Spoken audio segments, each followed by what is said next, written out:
আসসালামু আলাইকুম। আপনারা যারা আমাদের ভালোবেসে আমাদের গল্পগুলো নিয়মিত শুনেন, আপনারা যদি আমাদের সাথে যোগাযোগ করতে চান তাহলে অবশ্যই আমাদের ফেসবুক পেজে যুক্ত থাকতে হবে। আমাদের ফেসবুক পেজের নাম হৃদয়ের কথা, যেটি পেয়ে যাবেন আমাদের ভিডিও ডিসক্রিপশন বক্সে। এছাড়াও আমরা বিভিন্ন সময় নতুন নতুন গল্পগুলো ফেসবুক পেজে আগে আপলোড করে থাকি, তাই এখনই ভিডিও ডিসক্রিপশন থেকে দ্রুত ফেসবুক পেজটিতে লাইক দিয়ে দিন। ধন্যবাদ সবাইকে। ইচ্ছে করছে গলা ফাটিয়ে চিৎকার করে কাঁদতে, কিন্তু ও নিরুপায়। এভাবে কাঁদলে সবাই ওকে নানা প্রশ্ন করবে, তাই নীরবে নিঃশব্দে কাঁদছে। অতিরিক্ত কাঁদার ফলে মাথা ধরে গিয়েছে, গলা শুকিয়ে আসছে, নিজেকে ঠিক রাখতে পারছে না। কোনো মতে উঠে গিয়ে বিছানায় শুয়ে পড়ল।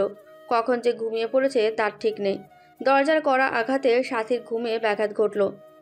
সাথী, এই সাথী, এতক্ষণ দরজা আটকে কি করছিস? দরজা খোল। সাথী উঠে আয়নার সামনে গিয়ে নিজেকে দেখে নিল। বড্ড অগোছালো লাগছে। ওয়াশরুম থেকে ফ্রেশ হয়ে বেরিয়ে দরজা খুলে দিল। ঈশা রুমে ঢুকতে ঢুকতে বলল, এতক্ষণ লাগে দরজা খুলতে? আর দরজা আটকে এতক্ষণ কি করলি? আমি ঘুমিয়ে গিয়েছিলাম, ফ্রেশ হতে গিয়েছিলাম, তাই দরজা খুলে দেরি হচ্ছিল। ঈশা সাথীর দিকে পূর্ণ দৃষ্টিতে তাকিয়ে প্রশ্ন করল। তোর চোখগুলো এমন লাল আর ফুলে আছে কেন? সাথী হকচকিয়ে গেল, আমতা আমতা করে বলল, ঘুমাচ্ছিলাম, এই জন্য বোধ হয় চোখ ফুলে আছে। তোর মতো শাকচুনির জন্য আমার কাঁচা ঘুমটা ভেঙে গেছে, তাই চোখ লাল দেখাচ্ছে। ঈশা প্রত্যুত্তরে কিছু বলতে যাবে, তার আগে সাথী ওকে থামিয়ে দিয়ে বলল, কথা না বাড়িয়ে যেই কাজে এসেছি সেটা কর। ঈশা নিজের লাগেজ থেকে কাপড় বের করে বাথরুমের দিকে যেতে যেতে বলল, আর বলিস না, যা গরম পড়েছে। আমি তো শাওয়ার নিতে এসেছি। তোর কাজিন বিয়ে করার আর সময় ফেলো না। সাথী ওর কথার বিপরীতে কিছু বলল না। ঈশা বের হলে সাথী শাওয়ার নিতে গেল। শাওয়ার নিয়ে ফুরফুরে মেজাজ নিয়ে বের হলো। নিচ থেকে ডাক পড়তেই লাঞ্চ করতে গেল। খাওয়ার মাঝে ওর মা বলল, সাথী বিকেলে তৈরি হয়ে থাকিস, সবাই মিলে আদ্রিজার বিয়ের শপিং করতে যাব। ইকরা প্রফুল্ল কণ্ঠে জিজ্ঞেস করলো, আম্মু, ভাইয়াদের পরিবারও কি যাবে? অবশ্যই যাবে, দুই পরিবার মিলে বিয়ের কেনাকাটা করব। সাথীর খাওয়া থেমে গেল। সেখানে গেলে চোখের সামনে নিজের প্রিয় মানুষটাকে অন্য কারো পাশে দেখতে হবে, যেটা সাথীর জন্য খুবই কষ্টকর। সাথী কোনো রকমে খাওয়া শেষ করে উঠে যেতে যেতে বলল, তোমরা যাও, আমি যাব না। আমার শপিং আমি অন্য এক সময় করে নিব। এ নিয়ে আমি আর কোনো কথা শুনতে চাইছি না। তোমাকে যেতে হবে মানে যেতেই হবে। সাথী ধূপধাপ সেখান থেকে চলে এলো। মনে পাথর চেপে ও তৈরি হলো। সাথীরা শপিং মলের সামনে এসে একে একে সবাই গাড়ি থেকে নেমে দাঁড়ালো। উদয়রা এখনও এসে পৌঁছায়নি। ওরা ভেতরে ঢুকে যে যার মতো জিনিস দেখছে। কিছুক্ষণের মধ্যেই উদয় আর ওর পরিবার এসে পৌঁছালো। উদয়, ওর মা উমাইরা বেগম আর ওর ভাই উষান। উদয় এসে সবাইকে সালাম দিল, সবার সাথে কুশল বিনিময় করলো। সাথীর মা হেসে হেসে বলল, বাবা উদয়, তুমি তো এখন আমাদের বাড়িতে আসোই না, আন্টিকে ভুলে গেলে নাকি? না আন্টি, আসলে কাজের অনেক চাপ, আর কিছুদিন পর তো আসা যাওয়া হবেই। সবাই মিলে শাড়ির দোকানে ঢুকলো। সাথে ঈশা, ইকরা, রিমা, সিফাত অন্য একটা দোকানে কসমেটিক দেখছিল। সবাইকে শাড়ির দোকানে ঢুকতে দেখে ওরাও সেখানে গেল। সাথী ভিতরে ঢুকতে অদ্রিজা ওকে ডেকে বলল, সাথী, এদিকে আয়। সাথী অদ্রিজার কাছে যেতেই থমকে গেল। অবশেষে নিষ্ঠুর মানুষের সাথে সরাসরি ওর দেখা হয়ে গেল। সাথী দুজনের দিকে চাইল। উদয়ের হাতের মুঠোয় অদ্রিজার হাত। সাথী সাথে সাথে নজর ঘুরিয়ে নিল। নিজেকে স্বাভাবিক করে বলল, বলো, কি জন্য রেখেছিলেন? অদ্রিজা কিছু বলবে তার আগে উদয় হেসে সাথীর দিকে তাকিয়ে বলল, কেমন আছো মাই ডিয়ার স্টুডেন্ট? সাথী উদয়ের চোখে চোখ রেখে মুখে কৃত্রিম হাসি ফুটিয়ে বলল, আলহামদুলিল্লাহ, অনেক ভালো আছি মাই ডিয়ার হবুদুল্লা ভাই। ও হ্যাঁ, তুমি তো এখন আমার ডিয়ার শালিকা। ওদের কথার মাঝে অদ্রিজা বলে উঠল, সাথী, একটা সুন্দর দেখে শাড়ি পছন্দ করে দে তো। আমার কোনো শাড়ি পছন্দ হচ্ছে না, তোর পছন্দ তো অনেক ভালো। সাথী মুখ ভেঙচি দিয়ে বলল, হয়েছে, আর পাম দিতে হবে না। সাথী ওদের একটা সুন্দর দেখে শাড়ি পছন্দ করে দিয়ে সেখান থেকে চলে এলো। সবার থেকে আড়ালে গিয়ে দাঁড়ালো। ঈশা, সিফাত আর রিমা আসে ওর পাশে দাঁড়ালো। ওরাও এতক্ষণ উদয় আর অদ্রিজার দিকে তাকিয়েছিল। ঈশা বলল, উদয় ভাইয়ার সাথীকে বলা কথাগুলো শুনে মনে হয়েছিল সেও হয়তো সাথীকে পছন্দ করে, কিন্তু এখানে দেখছি অন্য ঘটনা। রিমাও তাল মিলিয়ে বলল, আমারও তাই মনে হয়েছিল। সিফাত কিছুটা ভাবুক ভঙ্গিতে বলল, দোস্ত, আমার কাছে একটা বুদ্ধি আছে। সাথী আর আমি হাত ধরে হাঁটবো, দেখি উদয় সাহেব জেলাস হয় কিনা। তাহলেই তো সব কিছু ক্লিয়ার হয়ে যাবে।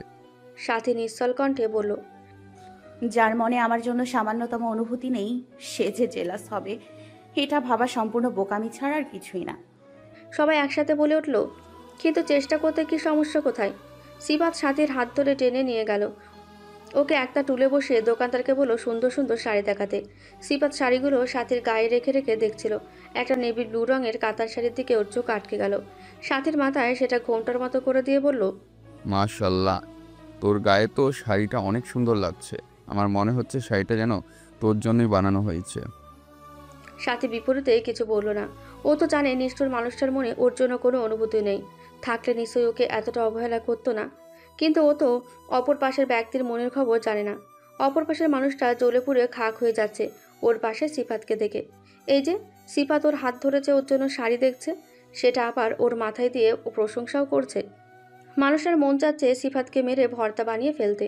শত চেষ্টা করে নিজেকে দমিয়ে রেখেছে, কিন্তু কতক্ষণ নিজেকে কন্ট্রোল করতে পারবে সে নিজেও জানে না। আজকে অদ্রিজার গায়ে হলুদ, সবাই ব্যস্ত নিজেকে সাজাতে। সাথে এক কোণে বসে আছে, সবার সাজ দেখছে। সব মেয়েরা হলুদ রঙের শাড়ি পরলেও ওর পরনে হলুদ রঙের 3 পিস। ঈশা, রিমা আর ইকরা মিলে আয়নার সামনে ধাক্কাধাক্কি করছে। এক আয়নায় 3 জন সাজলে যা হয়। বাড়িতে সবগুলো ঘরই মেহমান দিয়ে ভরপুর। অদ্রিজা পাশের রুমে সাজছে। সাজা শেষে সাথীদের রুমে এসে সাথীকে এমন দেবদাস রূপে দেখে রেগে গেল। সাথী রাগী কণ্ঠে বলল, সাথী, তুই এখনো রেডি হসনি কেন? এইভাবে দেবদাস রূপে বসে আছিস যে? সাথী কিছু বলবে তার আগে রিমা বলা শুরু করলো, আপু আর বলো না, মহারানীকে বলে বলে আমাদের মুখ ব্যথা হয়ে গেছে, সে নাকি এতেই ঠিক আছে। সাথী, তাড়াতাড়ি উঠে তৈরি হ, না হলে আমার চেয়ে খারাপ আর কেউ হবে না। সাথীর কোনো পরিবর্তন লক্ষ্য করা গেল না, তাই অদ্রিজা নিজের সাথীর কাপড় বের করে ওকে ফ্রেশ হয়ে আসতে বলল। সাথী আর কোনো উপায় না পেয়ে ফ্রেশ হয়ে এলো। অদ্রিজা নিজের হাতে সাথীকে সাজিয়ে দিল, ঠিক ওর মতো করে শাড়ি পরিয়ে দিয়েছে, সাথে কিছু ফুলের গহনা। ইকরা দুজনকে লক্ষ্য করে বলল, আমাদের দুজনকে তো একই রকম লাগছে, বোঝাই যাচ্ছে না কে কোনে। আমাদের হবু দুলাভাই, আবার গুলিয়ে না ফেললেই হয়। বলেই ফিক করে হেসে দিল। সাথী রাগে চোখে ইকরার দিকে তাকাতেই ইকরা চুপ হয়ে গেল। সাথী অদ্রিজাকে অনেকবার বাধা দিয়েছে ওর মতো করে সাজাতে, কিন্তু মেয়েটা শুনলে তো। নিচে থেকে ডাক পড়তে সবাই মিলে নিচে গেল। ওদের বাড়ির বাগানে হলুদের আয়োজন করা হয়েছে। অদ্রিজাকে নিয়ে ওর জন্য বরাদ্দ করা জায়গায় বসানো হলো। সাথী ওরা অদ্রিজাকে বসিয়ে চলে যেতে নিলেই অদ্রিজা ওর হাত ধরে পাশে বসিয়ে দিল। অদ্রিজার গায়ে হলুদ লাগানো হলে ও ওর গাল থেকে কিছুটা হলুদ নিয়ে সাথীর গালে লাগিয়ে দেয়। সাথী কিছুটা অবাক হলো, কিন্তু কিছু বলল না। কিছুক্ষণ পরে উদয়ের বাড়ি থেকে উষান সহ উদয়ের কিছু কাজিন এসেছে। আচমকা একটা মেয়ে সাথীর কাছে এসে বলল, মাশাল্লাহ ভাবি, আপনাকে তো অনেক সুন্দর লাগছে। আমাদের ভাইয়ার চয়েস আছে বলতে হবে।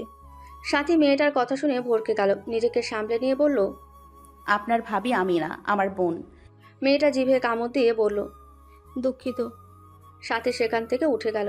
উষান এসে মেয়েটাকে চোখ রাঙানি দিয়ে বলল, তোকে এত বেশি বকতে কে বলেছে? আর একটু হলেই তো সব বানচাল করে দিচ্ছিলি। কিছু হয়নি তো? ইকরা হাতে হলুদ নিয়ে আশেপাশে সিফাতকে খুঁজছে। এই কয়েকদিনের মধ্যে ওদের দুজনের মধ্যে খুব ভাব হয়ে জমেছে। দুজন দুজনকে পছন্দ করে, কিন্তু বলতে পারছে না। সিফাত একপাশে দাঁড়িয়ে ফোনে কথা বলছে। ইকরা চুপি চুপি গিয়ে সিফাতের গালে হলুদ লাগিয়ে দিল। আচমকা এমনটা হওয়ায় সিফাত চমকে গেল। ঘটনা বুঝতে পেরে ফোন কেটে ইকরার পিছে ছুটল। ইকরা তো সেই কখনই পালিয়েছে।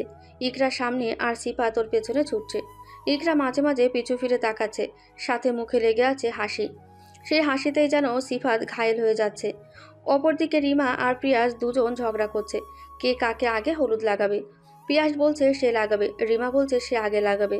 কথা কাটাকাটির এক পর্যায়ে রিমা পিয়াসকে চোখ টিপ দিল। পিয়াস কিছুটা ভরকে গেল। রিমা সেই সুযোগে পিয়াসের 2 গালে হাত ভর্তি করে আনা হলুদ লাগিয়ে খিলখিল করে হেসে দিল। পিয়াস মুগ্ধ নয়নে চেয়ে আছে সেদিকে। উষান ঈশার পিছু পিছু ঘুরছে। ঈশা খুব একটা পাত্তা দিচ্ছে না। উষানও এত সহজে হেরে যাওয়ার পাত্র নয়। ও কোনো না কোনোভাবে ঈশাকে জ্বালাচ্ছে। সাথে এক কোণে বসে নিশ্চল চোখে দেখছে সবকিছু। সবাই ভালো আছে তাদের ভালোবাসাকে নিয়ে, একমাত্র অভাগী সে। মন খারাপেরা যেন চারিদিক থেকে ঘিরে ধরেছে। যতই চাচ্ছে নিজেকে স্বাভাবিক রাখতে, ততই অস্বাভাবিক হয়ে যাচ্ছে। কোত্থেকে উষান একটা ক্যামেরা নিয়ে এলো, সাথীর পাশে বসে বলল, সাথী, তুমি একা এখানে বসে আছো যে? তুমি করে বলছি বলে রাগ করো না, তুমি আমার অনেক ছোট হবে, তাই তুমি করেই বললাম। সাথী মুখে হাসি ফুটিয়ে বলল, সমস্যা নেই ভাইয়া, আপনি আমাকে তুমি করেই বলতে পারেন। এত ভিড়ে ভালো লাগছিল না, তাই এখানে এসে বসে আছি। চলো তোমাকে কিছু ছবি তুলে দেই, এত কষ্ট করে সাজলে ছবি না তুললে তো সবটাই বেকার যাবে। সাথী না করলো, কিন্তু উষান শুনলে তো ওকে বিভিন্ন পোজ শিখিয়ে দিল। সাথী পোজ দিচ্ছে আর উষান সেটা ক্যাপচার করছে। কিছু ক্যান্ডিড ছবিও তুলেছে। ছবিগুলো দেখে মনে হবে সাথীর আজ হলুদ। সাথী উষানের কাছ থেকে ছবিগুলো নিজের ফোনে নিয়ে নিল। সত্যিই ছবিগুলো অনেক সুন্দর হয়েছে। সাথী ছবিগুলো দেখছে আচমকা ঈশা, রিমা, ইকরা, সিফাত সবাই ওর উপর হামলা করলো। রিমা গালে, ঈশা হাতে, সিফাত কপালে, আর ইকরা ওর পায়ে হলুদ লাগিয়ে দিল। হলুদের পুরো মাখামাখি অবস্থা। সাথী ওদের কিছু বলবে তার আগে ওরা চারজন হেসে দিয়ে বলল, মিশন কমপ্লিট। সাথী ভ্রুকুচকে জিজ্ঞেস করলো, কিসের মিশন? রিমা আমতা আমতা করে বলল, তোকে হলুদ মাখিয়ে ভূত বানিয়ে দেওয়ার মিশন। তোকে দেখতে পুরোই ভূতনি ভূতনি লাগছে। সাথী ওদের দিকে রাগের দৃষ্টি নিক্ষেপ করে চলে গেল। ওর এখন কিছু বলতে ইচ্ছে করছে না। ঘরে এসে কাপড় নিয়ে সোজা শাওয়ার নিতে চলে গেল। সাথী চলে যেতেই ওরা সবাই একসাথে হেসে দিল। সাথী শাওয়ার নিয়ে ঘুমিয়েছিল, কিন্তু ওর শান্তির ঘুম যেন রিমা আর ঈশার সহ্য হলো না। ডাকাডাকি করে ওর ঘুম ভাঙিয়ে দিল। সাথী চোখ কষলে বলল, আমার ঘুম কি তোদের সহ্য হয় না? এত স্বাদের ঘুমটা ভাঙিয়ে দিলি কেন? রিমা বলল, সবাই হাতে মেহেদি লাগাচ্ছে আর তুই পড়ে পড়ে ঘুমোচ্ছিস। উঠে ফ্রেশ হয়ে ইকরার রুমে মেহেদি পড়তে আই। সাথী ফ্রেশ হয়ে ইকরার রুমে গেল। খাটে অদ্রিজাকে দুজন মেহেন্দি আর্টিস্ট মেহেন্দি পরিয়ে দিচ্ছে। ইকরাকে ওর কাজিন ঐশী মেহেন্দি পরিয়ে দিচ্ছে। রিমা আর ইকরা মেহেন্দি পড়া শেষ, বাকি আছে শুধু সাথী। অদ্রিজার মেহেন্দি পড়া শেষ হতে সাথীকে বসিয়ে দিল। সাথী বলল হালকা ডিজাইন দিতে, কিন্তু অদ্রিজার এক কথা, সাথীকে ওর মতো ব্রাইডাল মেহেন্দি পরতে হবে। সাথী এবার বলে উঠল, আমি কি ব্রাইড যে আমি ব্রাইডাল মেহেন্দি পরবো? অদ্রিজা বলল, ব্রাইড না হলেও ব্রাইডের বোন তো। তাহলে ইকরা, ঐশী, বাকিরা কেন ব্রাইডাল মেহেদি পরেনি? ওরা আর তুই এক হলি নাকি? অবশ্যই এক, আলাদা কোন দিক দিয়ে? ওরাও কোণের বোন, আমিও কোণের বোন, সবাই সমান। অদ্রিজা কপট রাগ দেখিয়ে বলল, আমি এত কিছু জানি না, তোকে ব্রাইডাল মেহেন্দি পড়তে হবে ব্যাস। সাথী হওয়ার কথা বাড়ল না। মুখে একরাশ বিরক্তি নিয়ে সাথী বসে আছে। প্রায় 1.5 ঘন্টা হতে চলল। এদের মেহেন্দি দেওয়া এখনও শেষ হয়নি। বসে থাকতে থাকতে ওর কোমর ধরে গিয়েছে। হলো তোমাদের? আমার কোমর শেষ হয়ে গেল, তাড়াতাড়ি শেষ করো। অদ্রিজা ধমক দিয়ে বলল, এত কথা কিসের? চুপচাপ বসে থাক, দেওয়া শেষ হলে কেউ তোকে ধরে রাখবে না। সাথী চুপ মেরে গেল। অবশেষে দীর্ঘ 2 ঘন্টা পরে সাথীর হাতে মেহেন্দি দেওয়া শেষ হলো। ও যেন হাঁপ ছেড়ে বাঁচল। সেখান থেকে উঠে নিজের ঘরে চলে এলো। হাত দুটো সাবধানে রেখে বিছানায় শুয়ে পড়ল। ও এখনও খেয়াল করেনি ওর হাতের মেহেন্দি ডিজাইনের ভাঁজে উকি মারছে ইংরেজি বর্ণমালা 4 অক্ষরের একটি নাম। কোলাহলে মুখরিত পরিবেশ। বাড়িতে মানুষের গিজগিজ করছে, বাচ্চারা চিল্লাচিল্লি করছে। সাথীর শান্তির ঘুমটা মুহূর্তেই ভেঙে গেল। কাল ঘরে এসে শোয়ার পর সবাই এসে ওর ঘরে রাত 3টে পর্যন্ত আড্ডা দিয়েছে। আড্ডা শেষ হওয়ার নামই নিচ্ছিল না। রাত 3টের দিকে সাথী সবাইকে ঠেলে রুম থেকে বের করে দিয়েছিল। সাথী ঘুম থেকে উঠে পাশ থেকে ফোন হাতে নিয়ে দেখল সবে সকাল 6টা বাজে। রিমা, ঈশা দুজন ঘুমিয়ে আছে। ও ফ্রেশ হয়ে গায়ে ওড়না জড়িয়ে মাকে বলে বাড়ি থেকে বেরোলো। বাড়ির কাছের একটা নিরিবিলি জায়গায় বসে সামনের বহমান নদীর দিকে তাকিয়ে আছে। আর কিছু কয়েক ঘন্টার ব্যবধানে ওর শখের পুরুষ অন্য কারো হয়ে যাবে। সাথীর ভেতরটা চুরমার হয়ে যাচ্ছে, কিন্তু ও নিরুপায়, চাইলেও কিছু করার নেই। সাথীর বাড়িতে দম বন্ধ হয়ে আসছিল, তাই তো এখানে আসা। সাথী প্রাণপণে চেষ্টা করে যাচ্ছে নিজেকে স্বাভাবিক রাখার। আদেও কি পারছে? হয়তো। সাথী প্রায় ঘন্টাখানেক সময় কাটিয়ে বাড়িতে ফিরল। ততক্ষণে সবাই উঠে গেছে। বিয়ে বাড়ি বলে কথা। সাথী আসতে সবাই ব্রেকফাস্ট করতে বসে গেল। খাওয়া শেষে সবাই যার যার ঘরে চলে গেল। সাথীদের বাগানে বিয়ের আয়োজন করা হচ্ছে। বাড়ির পুরুষেরা রান্নাবান্নার আয়োজনে তদারকি করছে। মহিলারা প্রয়োজনীয় জিনিস এগিয়ে দিচ্ছে।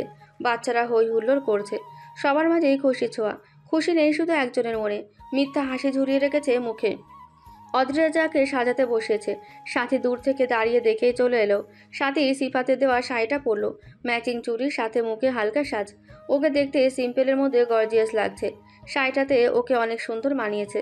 সাথী নিজেকে আয়নায় দেখছে, এমন সময় রিমা এসে কিছুটা কাজল নিয়ে ওর কানের পেছনে লাগিয়ে দিতে দিতে বলল, মাশাআল্লাহ, কারো নজর না লাগুক। সাথী বিপরীতে কিছু বলল না, ওর কথা বলতে ইচ্ছে করছে না। কিছুক্ষণের মাঝে নিচ থেকে কোলাহল শোনা যাচ্ছে, বর এসেছে, বর এসেছে। সব মেয়েরা গেট ধরতে ছুটে গেল। রিমা সাথীকে গেট ধরার জন্য আসতে বলেছে, কিন্তু সাথী আসবে না। সাথীর সব কাজিনরা মিলে গেটে ঝগড়া করছে, ওদের ডিমান্ড 50,000। অপরদিকে ঈশান 20,000-এর বেশি দেবে না, এই নিয়ে কথা কাটাকাটি চলছে। অতঃপর গেটে একতরফা কথা কাটাকাটির পর বরযাত্রী ভেতরে ঢুকলো। উদয়কে ওর জন্য বরাদ্দ করা জায়গায় বসানো হলো। সাথী উদয়কে বররূপে দেখার লোভ সামলাতে পারল না। না হোক সে আমার, তাকে বর বেশে দেখতে তো কোনো ক্ষতি নেই। সাথী দূর থেকে দেখার সিদ্ধান্ত নিল, কাছ থেকে দেখার সাহস ওর নেই। হয়তোবা কাছে গেলে নিজেকে সামলাতে পারবে না। সাথী মুগ্ধ নয়নে তাকিয়ে আছে শখের পুরুষের দিকে। বিড়বিড় করে বলে উঠল, না পাওয়া জিনিসগুলো সুন্দর, ভয়ঙ্কর রকমের সুন্দর। সাথী সোজা নিজের ঘরে চলে গেল। এখানে দাঁড়িয়ে চোখের সামনে নিজের শখের পুরুষকে অন্য কারো হতে দেখার সাহস বা শক্তি কোনোটাই ওর নেই। রুমের ব্যালকনি থেকে তাকিয়ে রইল নিচের দিকে। কাজী লেখালেখি শুরু করে দিয়েছে। কিছুক্ষণ পর কনেকে নিয়ে আসতে বলা হলো। সাথী আর সহ্য করতে পারল না, ব্যালকনি দরজা লাগিয়ে দিয়ে ঘরে চলে এলো।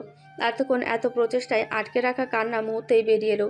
চোখের পানিও আজ সাথীর সাথে বেইমানি করছে। সাথী যখন কান্নায় ব্যস্ত, তখন মুহূর্তের মধ্যে কোলাহলপূর্ণ স্থান নীরব হয়ে গেল। সাথীর দরজায় ঠকঠক আওয়াজ হলো। সাথী দরজা খুলতে রিমা, ঈশা, ইকরা, সিপা হুড়মুড়িয়ে ঘরে ঢুকলো। নিজেদের সামলে ইকরা বলে উঠল, আপু, আদ্রিজা আপুকে খুঁজে পাওয়া যাচ্ছে না। সাথী এক প্রকার চিল্লিয়ে বলল, কি বলছিস এগুলো? আপুকে খুঁজে পাওয়া যাচ্ছে না মানে কি? রিমা এবার মুখ খুলল, হ্যাঁ রে দোস্ত, আমরা পুরো বাড়ি তন্ন তন্ন করে খুঁজে ফেলেছি আপুকে, কোথাও পাওয়া যাচ্ছে না। সাথীর কপালে চিন্তার ভাঁজ পড়ল। হঠাৎ করে একটা জলজান্ত মেয়ে খুঁজে পাচ্ছে না, এটা কি স্বাভাবিক? ওর মাথায় প্রশ্নরা ভিড় জমল। মেয়েটা কোথায় গেল? অদ্রিজায় কি কারোর সাথে পালিয়ে গেল? কিন্তু সাথীর জানা মতে অদ্রিজার কোনো বয়ফ্রেন্ড নেই। আর যদি কেউ থেকেই থাকে, তাহলে উদয়ের সাথে বিয়েতে কেন রাজি হলো? অদ্রিজাকে না পাওয়া গেলে তো ওদের বাড়ির মান সম্মান যাবে, সাথে উদয়েরও। সাথীর মাথা কাজ করছে না। অনেকক্ষণ খোঁজাখুঁজি করা হলো অদ্রিজাকে, কিন্তু ফলাফল শূন্য। অতঃপর অদ্রিজার বাবা আর সাথীর বাবা বসে একটা সিদ্ধান্ত নিল। দুজন মিলে সাথীর ঘরের এলো। সাথী চিন্তায় পায়চারি করছিল। হঠাৎ দুজনকে একসাথে দেখে কিছুটা অবাক হলো। ভাবলো হয়তো অদ্রিজাকে পাওয়া গেছে। ও কিছু বলবে তার আগে অদ্রিজার বাবা হাসিপুর সাহেব বলে উঠল, সাথীমা, আমাদের তোমার সাথে কিছু কথা ছিল। হ্যাঁ বড় আব্বু, বলো কি বলবে। আমি তার তোমার বাবা মিলে একটা সিদ্ধান্ত নিয়েছি। আসলে বড় আব্বু, আমি তো তোমারও মেয়ে, তাই এত ভাবনা চিন্তা না করে বলে ফেলো কি বলতে চাও। তুমি তো শুনলেই আদ্রিজাকে পাওয়া যাচ্ছে না, তাই আমরা ভাবছিলাম উদয়ের সাথে তোমার বিয়ে দেওয়ার কথা। যদি তোমার মতামত থাকে তাহলে। বোঝোই তো, এখন বরযাত্রী যদি ফিরে যায়, আমাদের বাড়ির মান সম্মান সব শেষ হয়ে যাবে। তাই বলছিলাম কি মা, তুমি যদি উদয়কে বিয়ে করতে রাজি হতে, তাহলে আমাদের বাড়ির সম্মান বেঁচে যেত। আর উদয় ছেলেটাও তো ভালো, তোমাকে কয়েক বছর পড়িয়েছে ও, সেক্ষেত্রে তোমার সাথে তার পরিচয়ও আছে, তুমি তাকে অনেকটা চেনো। তাই আমরা চাচ্ছিলাম। সাথী হাসিপুর সাহেবকে থামিয়ে দিয়ে বলল, তোমরা চাচ্ছিলে আমি স্যারকে বিয়ে করি, তাই তো? কিন্তু তোমরা কি স্যারের মতামত নিয়েছো আদৌ সে আমাকে বিয়ে করতে চায় কিনা, সে অন্য কাউকে পছন্দ করে কিনা? হ্যাঁ, আমরা উদয়কে জিজ্ঞেস করেই তোমার কাছে এসেছি। উদয় তোমাকে বিয়ে করতে রাজি আছে। এখন তুমি রাজি হলেই বিয়েটা হবে। তা মা, তুমি কি রাজি? অত্যন্ত আমাদের বাড়ির মান সম্মান বাঁচাতে হলেও বিয়েতে রাজি হয়ে যাও মা। কিছুক্ষণ চুপ থাকলো, মনে মনে ভাবলো অনেক কিছু। অতঃপর বলল, আমি স্যারের সাথে কথা বলতে চাই, এরপর আমি সিদ্ধান্ত নেব বিয়েটা আমি করব কি করব না। হাসিপুর সাহেবের মুখে হাসি ফুটে উঠল। ঠিক আছে, তুমি এখানে থাকো, আমি কাউকে দিয়ে উদয়কে পাঠিয়ে দিচ্ছি। সাথে নিশ্চুপে ব্যালকনিতে গিয়ে দাঁড়ালো। প্রিয় মানুষটাকে নিজের করে পেতে কে না চায়। সাথেও অনেক করে চেয়েছে তাকে, কিন্তু বিপরীতে পেয়েছিল অবহেলা। হৃদয় ছিন্ন বিচ্ছিন্ন করে দেওয়ার মতন অবহেলা। তাই হঠাৎ সেই প্রিয় মানুষটাকে নিজের করে পাওয়ার আনন্দ উপলব্ধি করতে পারছে না। মনে হচ্ছে ও একটা ঘোরের মধ্যে আছে। এই বুঝি ঘোর ভেঙে যাবে আর ও আবারও প্রিয় মানুষটাকে হারিয়ে ফেলবে। উদয় সাথীর দরজার সামনে এসে দাঁড়ালো। ভেতরে ঢোকার আগে রিমা ফিসফিস করে বলল, সাবধানে যান স্যার, ভিতরে আপনার জন্য অগ্নি পরীক্ষা অপেক্ষা করছে। ভয় দেখাচ্ছ? হুম, সাবধান করছি, সামলে যাবেন। উদয় কথার বিপরীতে উত্তর না দিয়ে দরজা খুলে ভেতরে প্রবেশ করলো। চোখ বুলালো সারা ঘরে, কিন্তু কোথাও সাথীর দেখা মিলল না। ব্যালকনির দিকে খেয়াল করতেই নজরে এলো নেভি ব্লু শাড়ির আঁচল হাওয়ায় দোল খাচ্ছে। উদয় নিঃশব্দে এগিয়ে গেল সেদিকে। কিছুটা দূরত্ব রেখে দাঁড়ালো সাথীর পাশে। নিস্তব্ধতায় কেটে গেল কিছু প্রহর। আমাকে বিয়ে করতে রাজি হওয়ার কারণ কি ডিয়ার স্যার? শুধু কি মান সম্মান রক্ষা? ধরে নাও তাই। তাহলে আপনি আসতে পারেন, আমি এই বিয়েতে রাজি না। আর যদি বলি ভালোবাসি? সাথী উচ্চস্বরে হেসে উঠল। ভালোবাসা শব্দটা ঠিক আপনার মুখে মানায় না। ভালোবাসলে তাকে অবহেলা করা যায় না, তাকে আগলে রাখতে হয়। তাই তা হঠাৎ অবহেলা করা ছাত্রীকে পাত্রী বানাতে ইচ্ছে হলো যে? ওই যে বললাম ভালোবাসি তাই। আমি চোখের সামনে আপনাকে অন্য নারীর হাত ধরতে দেখেছি, তার সাথে হেসে হেসে বিয়ের পরিকল্পনা করেছিলেন। হঠাৎ আমার প্রতি ভালোবাসা উতলে উঠলো, ব্যাপারটা সন্দেহজনক নয় কি? সব সময় আমরা চোখের সামনে যেটা দেখি সেটা সত্য নাও হতে পারে, এর পিছনে লুকিয়ে থাকে হাজার কারণ, হাজার বারণ। তা শুনি সেই কারণ। এখন বলা যাবে না, সঠিক সময় এলে সব জানতে পারবে। দীর্ঘ 4 থেকে 5 বছর পরেও বলবেন সঠিক সময় হয়নি? হয়তো। কিছুক্ষণ নীরবতা। উদয় হঠাৎ প্রশ্ন করলো, পূর্বের মানুষটাকে কি এখনো ভালোবাসো? না।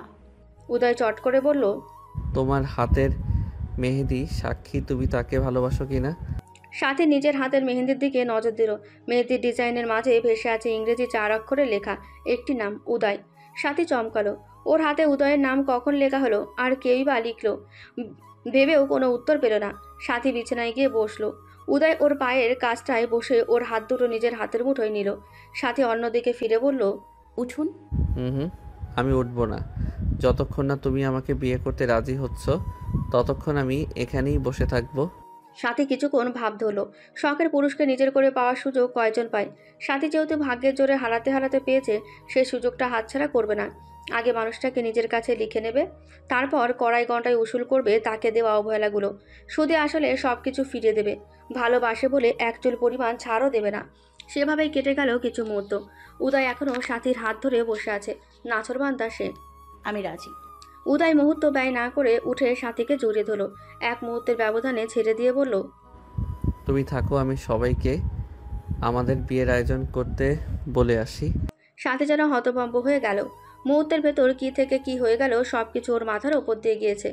মুহূর্তের ব্যবধানে নিজেকে সামলে ঘটনা বুঝতে লজ্জায় রাঙা হয়ে গেল। হুড়মুড়িয়ে ঘরের ভেতর ঢুকলো ঈশা, রিমা, ইকরা। ওদের হাতে অদ্রিজার জন্য আনা বিয়ের শাড়ি, গহনা, কসমেটিক।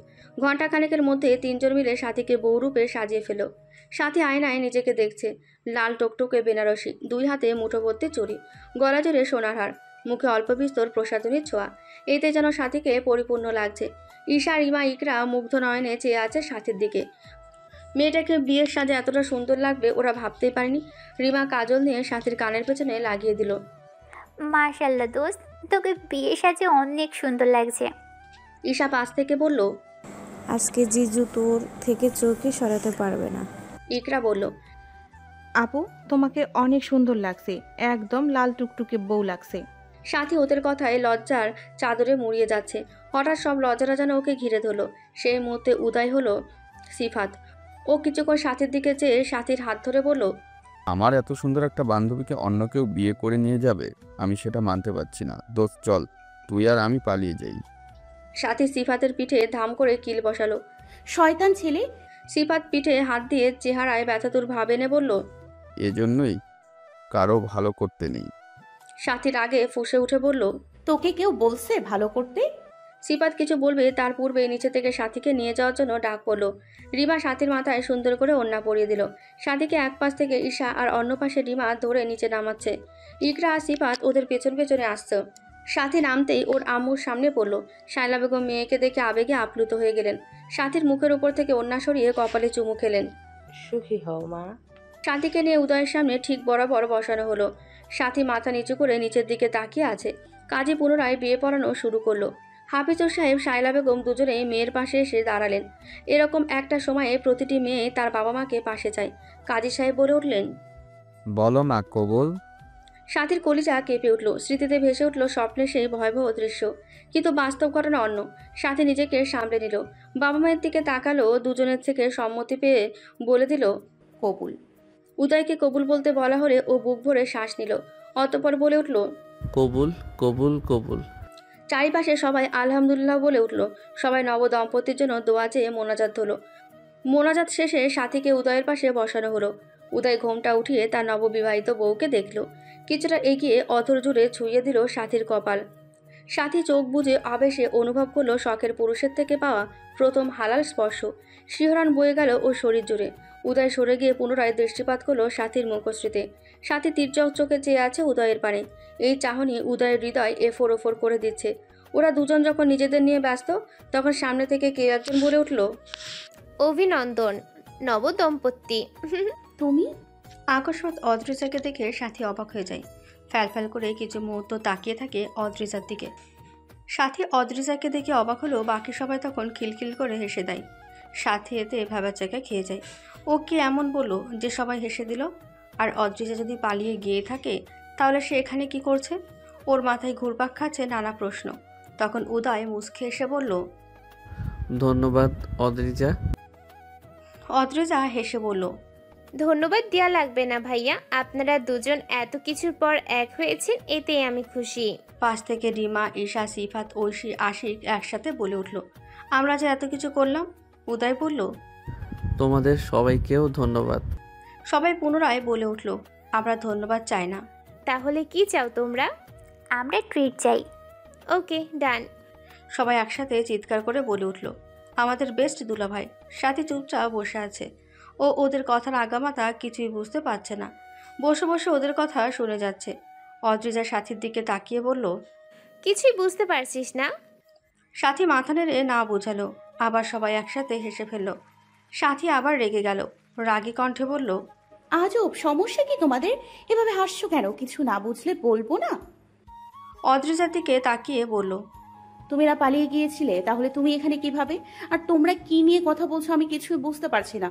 আমাকে একটু বলবে কি হয়েছে? অদ্রিজা সাথীর পাশে বসলো। সাথীকে থামিয়ে দিয়ে বলল, তুই একটু শান্ত হ, একটু ওয়েট কর, সব জানতে পারবি। ঠিক আছে। বাড়ির ভিতরে বড়রা মিটিং করছে সাথী আর উদয়কে নিয়ে। সব আলোচনা শেষে সিদ্ধান্ত নেওয়া হলো, সাথী অনার্স শেষ করে দেশে ফিরলে তখন একেবারে বড় করে অনুষ্ঠান করে উঠিয়ে নিয়ে যাওয়া হবে। আজকে বিয়েতে সাথী আর উদয়ের কাছের সব আত্মীয়রা ছিল। উদয় আজকে এখানেই থাকবে। সাথী যেহেতু ইউনিভার্সিটি থেকে বেশি দিনের জন্য ছুটি নিয়ে আসেনি, তাই এবার আর কোনো অনুষ্ঠান করবে না। সাথীরা সব কাজিনরা মিলে ছাদে গিয়ে বসলো। আগে থেকে সেখানে সব ব্যবস্থা করে রাখা হয়েছিল। সবাই বসতে সাথী বলে উঠল, এবার বলো। অদ্রিজা উদয়ের দিকে তাকিয়ে বলল, ভাইয়া আপনি বলবেন নাকি আমি বলবো? তুমি বলো। অদ্রিজা বলা শুরু করলো, উদয় ভাইয়ার সাথে আমার না তোর বিয়ে ঠিক হয়েছিল। তোকে মিথ্যা কথা বলে দেশে আনা হয়েছে, কারণ তোর ভাইয়ের প্রতি অনেক রাগ অভিমান ছিল। তখন তোকে যদি আমরা তোর সাথে ভাইয়ার বিয়ের কথা বলতাম, তুই রেগে যেতি, হয়তো দেশেও আসতিস না। দেশে আসার পর আমরা তোর সামনে সবাই অভিনয় করেছি যে আমার সাথে উদয় ভাইয়ের বিয়ে, আর আজকে আমার পালিয়ে যাওয়াটাও আমাদের প্ল্যানের মধ্যে ছিল।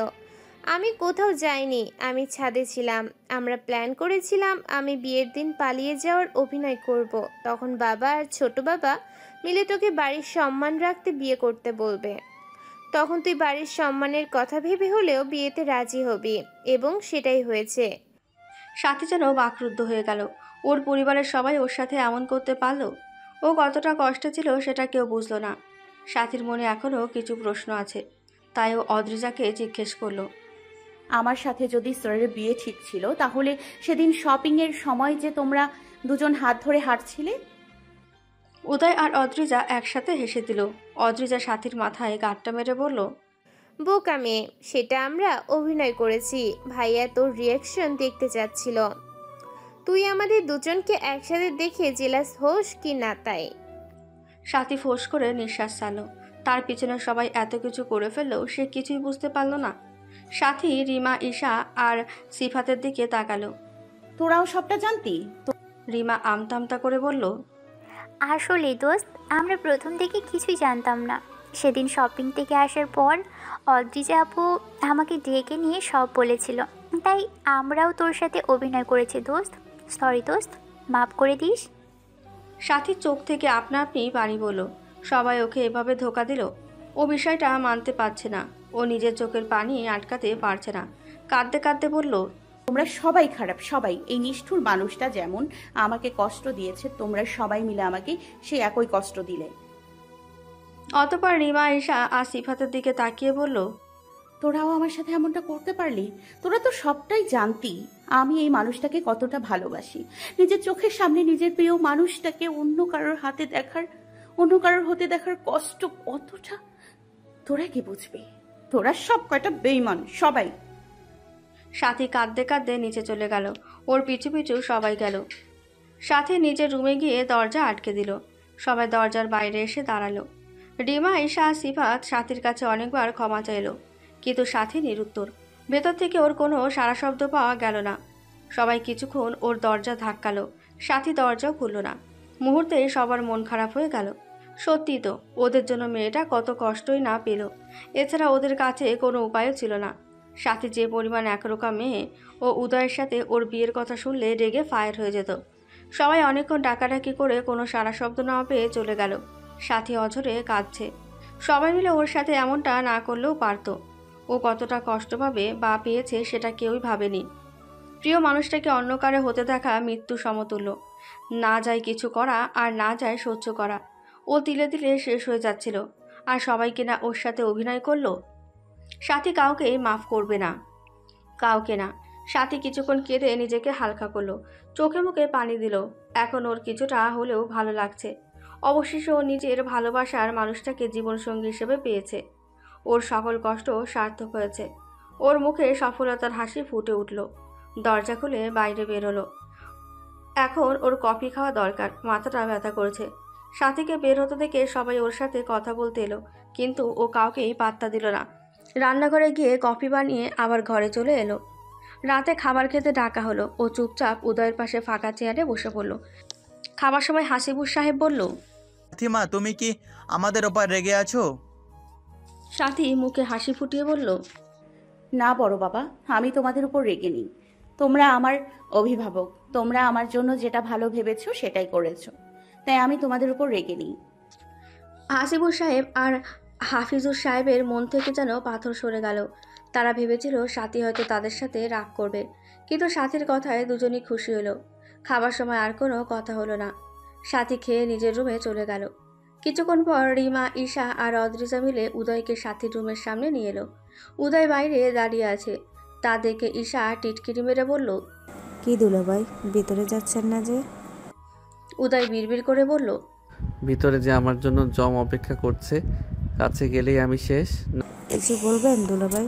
না না, কিছু না, যাচ্ছি তো। উদয় ভেতরে ঢুকে দরজা আটকে দিল। সাথীকে রুমে না দেখে ব্যালকনিতে গেল। সাথী আকাশের দিকে একধানে তাকিয়ে আছে। উদয় গিয়ে ওর পাশে দাঁড়ালো। নিঃশব্দে কেটে গেল কিছু প্রহর। কারো মুখেই কোনো কথা নেই। উদয় প্রথম মুখ খুলল। তুমি কি আমার উপর রেগে আছো? কথাটা যেন আগুনে ঘি ফেলার কাজ করলো। সাথী উদয়ের দিকে ফিরে চোখে চোখ রেখে বলল, সেটাই কি স্বাভাবিক নয়? তোমার রাগ করে থাকা স্বাভাবিক। তখন আমি তোমার সাথে যেটা করেছিলাম আমার কাছে সেটা সঠিক মনে হয়েছিল। আপনার এমনটা মনে হওয়ার কারণ? সেই সময়টাতে তুমি আমার উপর বেশি আসক্ত হয়ে যাচ্ছিলে। পড়াশোনায় অবনতি হচ্ছিল তোমার। আমি কখনোই চাইনি আমার জন্য তোমার পড়াশোনার কোনো ক্ষতি হোক, তাই তো তোমার থেকে দূরে যাওয়া। ডিয়ার স্যার, আমি তখন এতটা ছোট ছিলাম না, কলেজে পড়ুয়া মেয়ে ছিলাম। আমাকে বুঝিয়ে বললে অবশ্যই আমি বুঝতাম। হয়তো বুঝতে।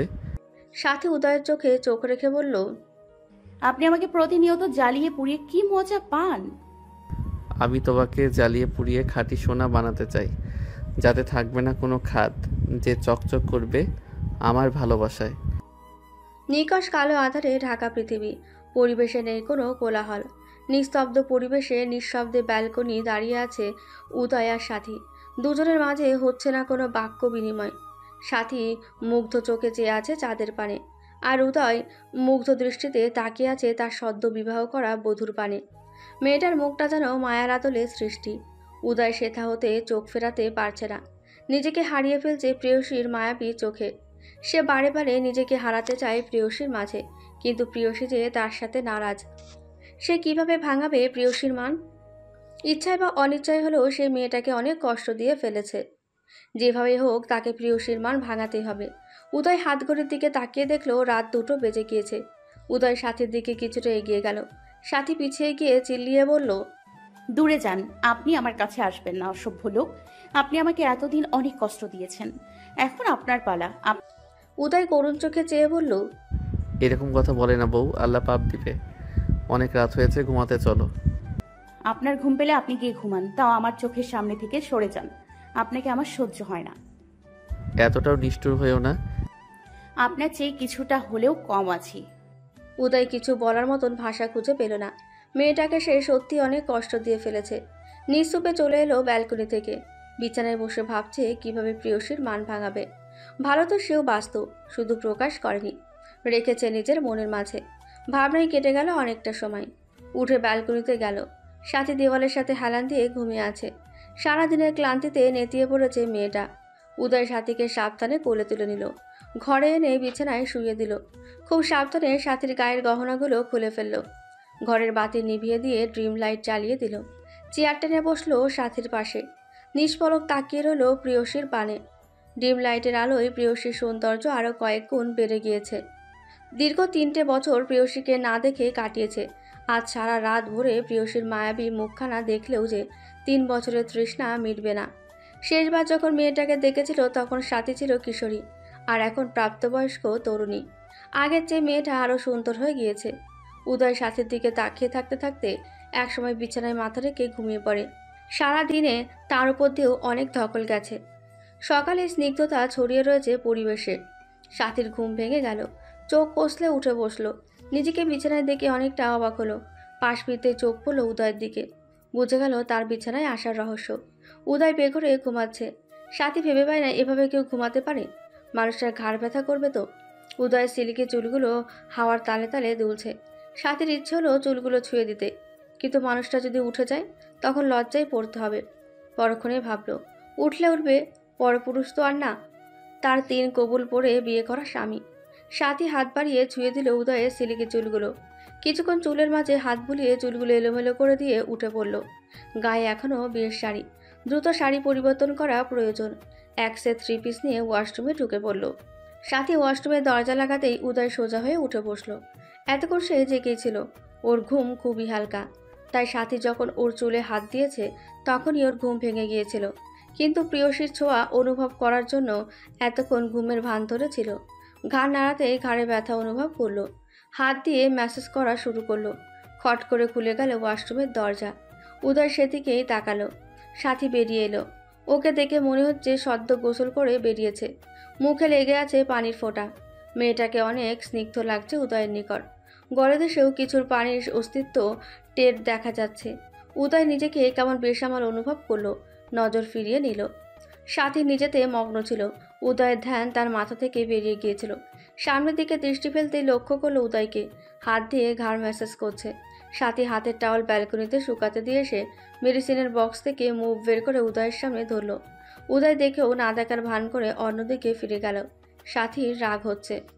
মুভ লাগিয়ে নিন, ব্যথা কমে যাবে। উদয় ওর দিকে ফিরল। পারলে লাগিয়ে দাও, না হলে থাক। সাথীর ইচ্ছে করছে লোকটাকে ইচ্ছে মতো কথা শোনাতে। নিজের কারণে ঘাড় ব্যথা হয়েছে, এখন আবার সাথীর সাথে ভাব ধরেছে। বিছানায় বসুন, না হলে যেই তাল গাছ আপনি, আমি আপনার ঘাড় নাগাল পাবো না। উদয় ভদ্রছেলের মতন বসে পড়ল। সাথী সুন্দর মতো উদয়ের ঘাড়ে মুভ লাগিয়ে দিল। অতপর কোনো কথা না বলে ঘর থেকে বেরিয়ে গেল। উদয়ও ফ্রেশ হতে গেল। কিছুক্ষণের মাঝে সাথী হাতে চায়ের কাপ নিয়ে ফিরে এলো। উদয় বিছানায় বসা। চুপচাপ চায়ের কাপ বিছানার পাশে রাখা টেবিলে রেখে চলে গেল। উদয় বুঝলো প্রিয়সী তার অনেক অভিমান করেছে। এই অভিমান ভাঙাতে তার অনেক কাঠখড় পোড়াতে হবে। সাথে নিচে নামতেই ঈশা, রিমা, সিফাত সবাই মিলে ঘিরে ধরল। অনেক করে মাপ চাইলো তাদের কাজের জন্য। সাথী বন্ধুদের সাথে রাগ দেখালেও ভেতরে ভেতরে খুশি ছিল। সবাই তাকে তার ভালোবাসার সাথে মিলিয়ে দেওয়ার জন্য কি কি না করেছে। আচ্ছা যা, তোদের মাফ করে দিলাম। সবাই একসাথে জড়িয়ে ধরলো ওকে।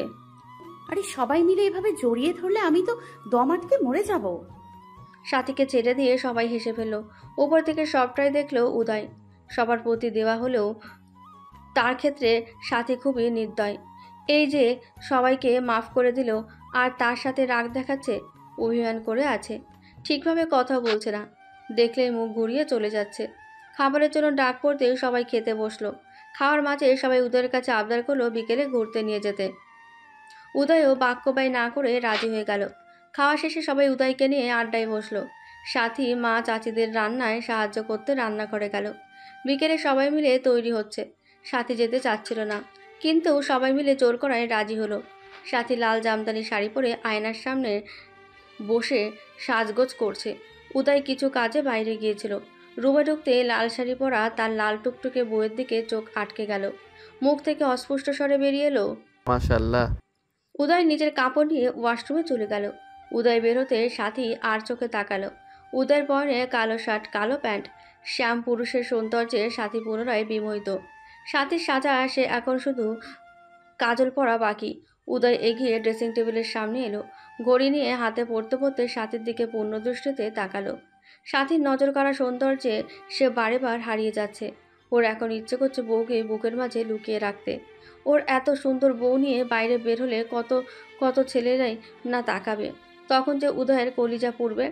এখন কিছু বললে বউ যদি রাগ করে, তাই কিছু বলল না। দুজনে নিচে নামতে সবাই মুগ্ধ চোখে তাকালো দুজনের দিকে। ওদের দুজনকে পাশাপাশি অনেক সুন্দর লাগছে, দেখেই মনে হচ্ছে মেড ফর ইচ আদার। সবাই মিলে নদীর পাড়ে ঘুরতে গেল। সাথী উদয়কে একটুও পাত্তা দিচ্ছে না। ঈশা আর রিমার সাথে গল্প করেই যাচ্ছে। এখানে যে উদয় নামের একজন ব্যক্তি আছে, ও যেন সেটা ভুলে গেছে। উদয় এখন হাড়ে হাড়ে টের পাচ্ছে অবহেলার কষ্ট। ওর খুব খারাপ লাগছে। ও তো ইচ্ছে করে সাথীকে কষ্ট দেয়নি। সাথীর ভালোর জন্যই ওকে ইগনোর করেছিল। ও খুবই অনুতপ্ত। সাথী পুরোটা সময় উদয়কে ইগনোর করেছে। ওরা অনেকক্ষণ ঘোরাঘুরি শেষ করে খাওয়া দাওয়া করে বাড়ি চলে এলো। আঁধারের মাঝে এক ফালি আলো নিয়ে আকাশে জ্বলজ্বল করছে চাঁদ। সূর্য ঢলে পড়েছে বহু পূর্বে। সাথী উদাস মনে চেয়ে আছে আকাশ পানে। গত 2 দিন ধরে উদয়কে অনেক ইগনোর করেছে, যাকে বলে চোখে লাগার মতন ইগনোর। সবাই সেটা দেখেছে, কিন্তু কেউ কিছুই বলছে না। ওদের স্বামী স্ত্রীর ব্যাপার ওরা বুঝে নেবে। সাথী ওপরে ওপরে উদয়কে ইগনোর করলেও ভিতরে ভিতরে কষ্ট পাচ্ছে। প্রিয় মানুষটার কষ্ট যে ওকেও আঘাত করে, কিন্তু ও নিজেকে সামলে নিচ্ছে। উদয়ের বোঝা উচিত অবহেলা কতটা কষ্টকর, কতটা পোড়ায়, কতটা যন্ত্রণা দেয়। উদয় বারবার চেষ্টা করছে সাথীর সাথে কথা বলার, কিন্তু সাথী উদয়কে কথা বলার সুযোগটাই দিচ্ছে না। সারাদিন সবার সাথে আড্ডা দেয়, আর রাতে গিয়ে ইকরার সাথে ঘুমায়। উদয় চাইলেও কিছু বলতে পারে না। ও যে কিছু ভুল ছিল। ওর ভুলের কারণে মেয়েটা 3টে বছর ঘুমড়ে মরেছে, কষ্ট পেয়েছে। উদয় আর সহ্য করতে পারছে না এই অবহেলা। ও জানে ওকে ইগনোর করে সাথীও কষ্ট পাচ্ছে। ও চায় সব কষ্টের অবসান ঘটাতে। সাথী খাবার খেয়ে উঠবে এমন সময় উদয় সাথীর হাত নিজের হাতে আবদ্ধ করে ফেলে। সাথী ছাড়াতে গেলে উদয় চোখ রাঙিয়ে তাকায়। সাথী চুপচাপ বসে পড়ে। উদয় সবার অগোচরে ফিসফিস করে বলল, চুপচাপ ঘরে যাবে, আমি যেন খাবার খেয়ে যে তোমাকে ঘরে পাই। উদয়ের কথায় সাথীর কোনো হেলদোল লক্ষ্য করা গেল না। উদয় এবার কঠোর স্বরে বলল, আমি যদি তোমাকে ঘরে না পাই তাহলে যেখানে থাকবে সেখান থেকে তুলে নিয়ে আসবো, প্রমিস। উদয় কঠোর স্বরে সাথীর কিছুটা ভয় পেল।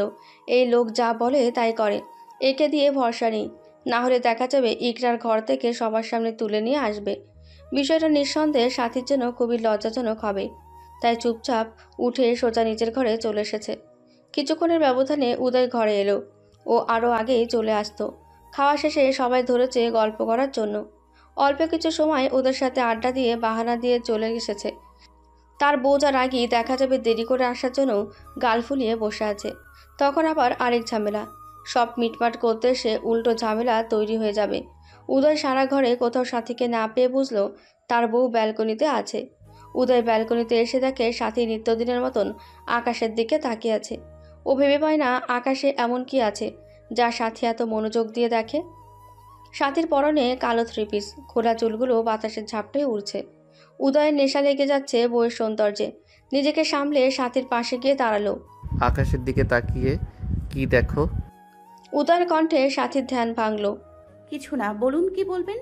উদয় কোনো কথা না বলে কান ধরে এক হাঁটুতে বসে পড়ল। আমায় ক্ষমা করে দাও সাথী, আমি সত্যি অনুতপ্ত। আমি তোমায় অনেক বেশি কষ্ট দিয়ে ফেলেছি। আমি চাইনি তোমাকে এতটা কষ্ট দিতে।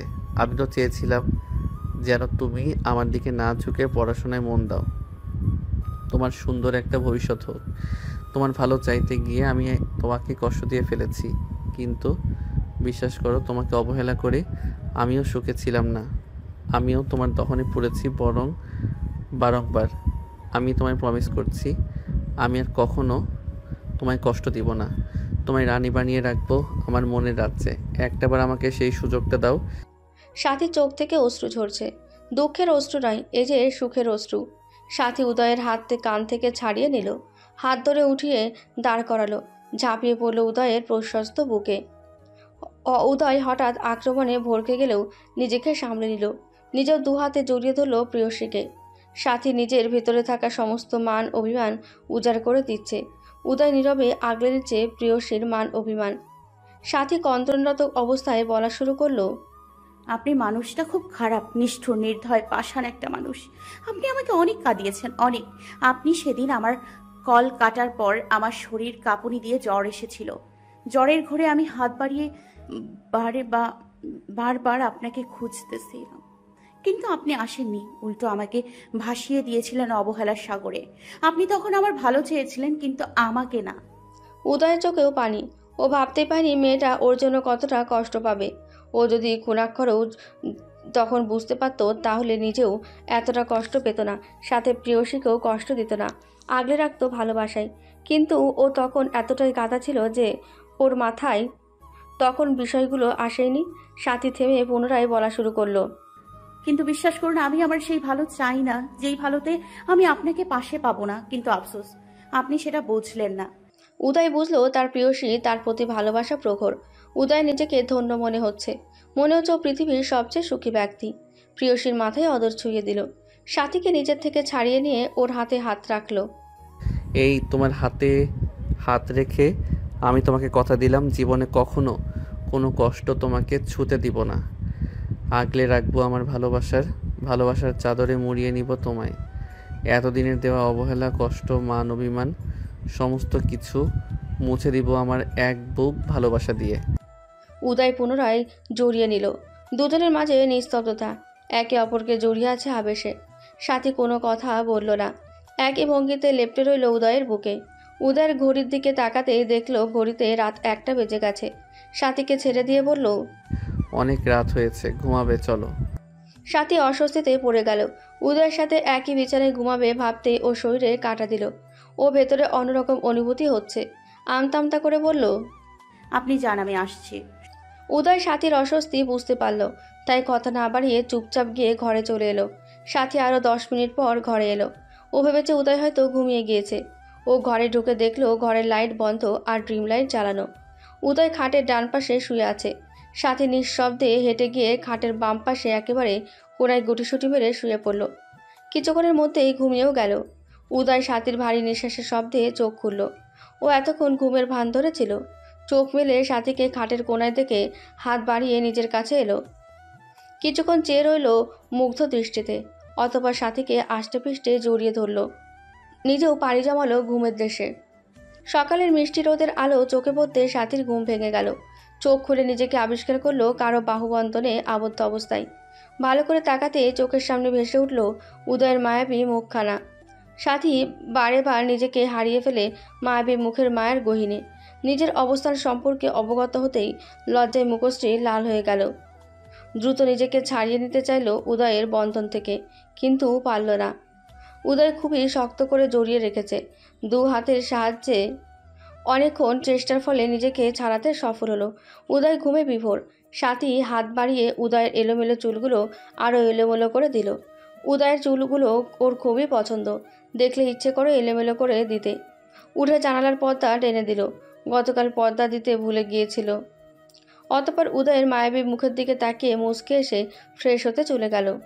সাথীতে যাওয়ার সময় ঘনিয়ে এসেছে। এই কয়টা দিন সাথীর কাছে স্বপ্নের মতন ছিল। উদয় আর তার মধ্যে সকল মান অভিমানের পালা শেষ গেছে। দুজন মিলে খুব সুন্দর সময় কাটিয়েছে বিগত দিনগুলোতে। যার কথা স্মরণ হতে সাথীর মন খারাপ। সুন্দর সময়গুলো এত তাড়াতাড়ি চলে যায় কেন?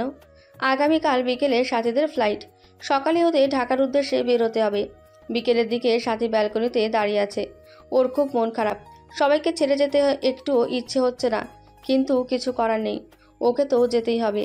সাথীর মন খারাপের মাঝে উদয় নিঃশব্দে হেসে পেছন থেকে সাথীকে জড়িয়ে ধরে ওর ঘাড়ে থুতনি রাখলো। মন খারাপ? সবাইকে ছেড়ে যেতে কষ্ট হবে। সবাইকে? সাথী উদয়ের বন্ধনে আবদ্ধরত অবস্থায় পেছন ঘুরল। উদয়ের মুখোমুখি হয়ে চোখে চোখ রাখলো।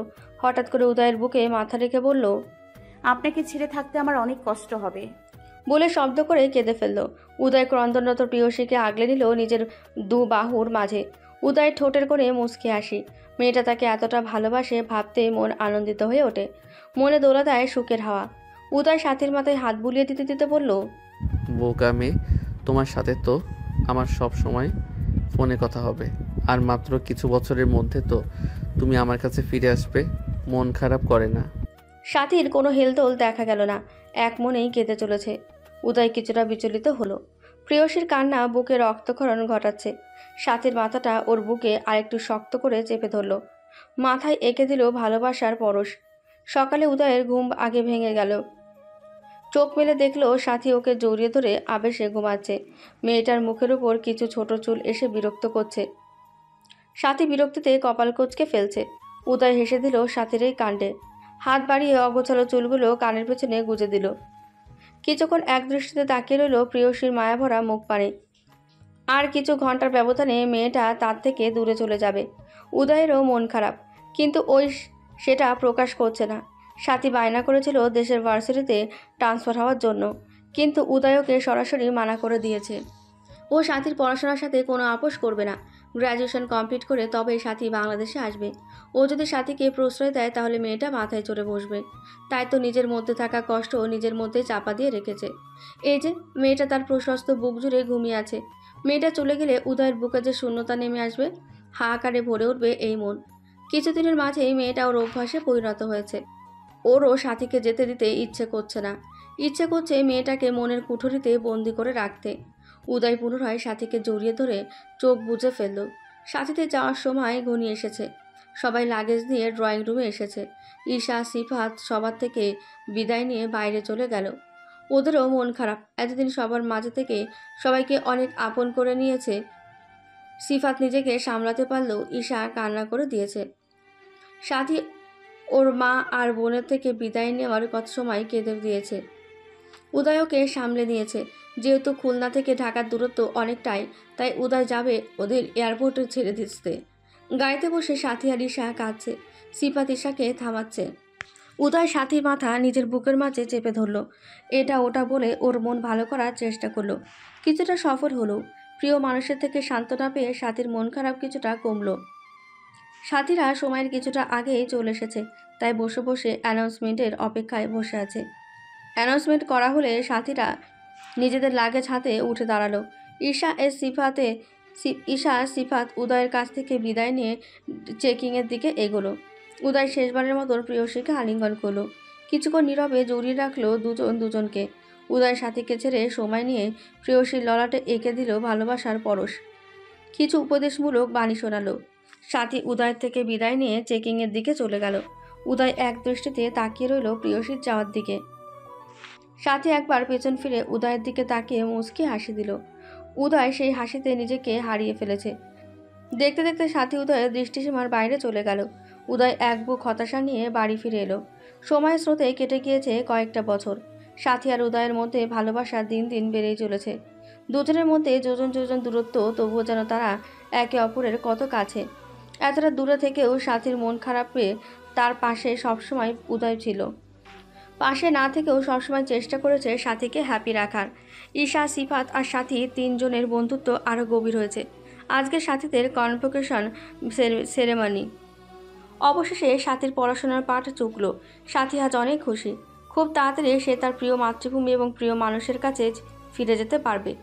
সাথী, ঈশা, সিফাত মিলে সারাদিন অনেক ঘোরাঘুরি করলো। উদয় সবে ঘুম থেকে উঠেছে। নিউ ইয়র্কে যখন সকাল, বাংলাদেশে তখন রাত। উদয় উঠে ফোনে হাতে নিয়ে হোয়াটসঅ্যাপে ঢুকলো। চোখের সামনে ভেসে উঠল সে যে জায়গায় সাথীকে দেখতে চেয়েছে, সাথী সেখানে পৌঁছতে পেরেছে। সাথীর সফলতায় উদয়ের বুক গর্বে ভরে উঠল। আর কিছুদিনের অপেক্ষা, অতঃপর তার প্রেয়সী তার কাছে ফিরে আসবে। উদয়ের মনটাও খুশিতে ভরে উঠবে। সাথী বসে বসে দিন গুনছে কবে সে বাংলাদেশে যাবে, সেই আশায়। অবশেষে দিনটি চলে এলো। সাথে সাথে ঈশাও দেশে ফিরবে। দুজনের খুশির শেষ নেই। সিফাতের মন খারাপ, ওর দুই প্রাণের বন্ধু ওকে ছেড়ে চলে যাবে। রাতেই সাথী আর ঈশা সব কিছু গোছগাছ করে রেখেছে। বিকেলে ওদের ফ্লাইট। সারাটা দিন 3 বন্ধু মিলে অনেক ঘোরাঘুরি করলো। এরপর আবার কখন দেখা হয় তার ঠিক নেই, কিন্তু ওরা সবসময় ফোনে একে অপরের সাথে কানেক্টেড থাকবে। বিকেল হতে সাথী আর ঈশা মিলে বেরিয়ে পড়লো এয়ারপোর্টের উদ্দেশ্যে। সাথী বাবার থেকে বিদায় নিল। ঈশা আর সাথী দুজন মিলে সিফাতকে জড়িয়ে ধরে কেঁদে দিল। বিদেশের মাটিতে সে 3 জন অপরিচিত মানুষ এতটা ভালো বন্ধু হয়ে যাবে কে জানতো। সিফাত আর নিজেকে ধরে রাখতে পারল না, ও নিজেও কেঁদে ফেলল। অবশেষে সাথী আর ঈশা এয়ারপোর্টের ভেতরে চলে গেল। দুপুরের তপ্ত রোদ, আকাশে মেঘের আনাগোনা। হজরত শাহজালাল ইন্টারন্যাশনাল এয়ারপোর্টের বাইরে দাঁড়িয়ে আছে এক যুবক তার প্রেয়সীর আগমনের অপেক্ষায়। কিছুক্ষণ পর পর হাত ঘড়িতে সময় দেখছে। প্রেয়সীর আগমনে এত কেন অপেক্ষা? অপেক্ষার অবসান যেন ঘটছেই না। অবশেষে সকল অপেক্ষার অবসান ঘটিয়ে প্লেন ল্যান্ড করলো। যুবকটি এক বুক আশা নিয়ে তাকিয়ে আছে। কিছু মুহূর্তের মাঝে চোখের সামনে ধরা দিল প্রেয়সীর মুখখানা। সাথী লাগেজ ছেড়ে দৌড়ে এসে উদয়কে জড়িয়ে ধরল। উদয় প্রথমে কিছুটা ভরকে গেল, নিজেকে সামলে সেও প্রেয়সীকে আলিঙ্গন করলো। কতদিন পরে প্রেয়সীকে সামনাসামনি দেখল। দুজনে দুজনাতে মত্ত। এমন সময় পাশ থেকে কেউ কাশি দিল। উদয়ের সাথে একে অপরকে ছেড়ে দাঁড়ালো। ঈশা তাদের সামনে দাঁড়িয়ে আছে। উদয় হেসে ঈশাকে জিজ্ঞেস করলো, কেমন আছো ঈশা? ঈশাও হাসি মুখে বলল, আলহামদুলিল্লাহ ভালো। আপনি কেমন আছেন ভাইয়া? আমিও ভালো আছি। অতঃপর কুশল বিনিময় শেষে সাথী আর উদয় ঈশাকে বিদায় দিয়ে নিজেদের গন্তব্যে রওনা হলো। উদয় ড্রাইভ করছে আর সাথী এক মনে তার শখের পুরুষের দিকে তাকিয়ে আছে। মানুষটা এতটা সুন্দর না হলেও পারত।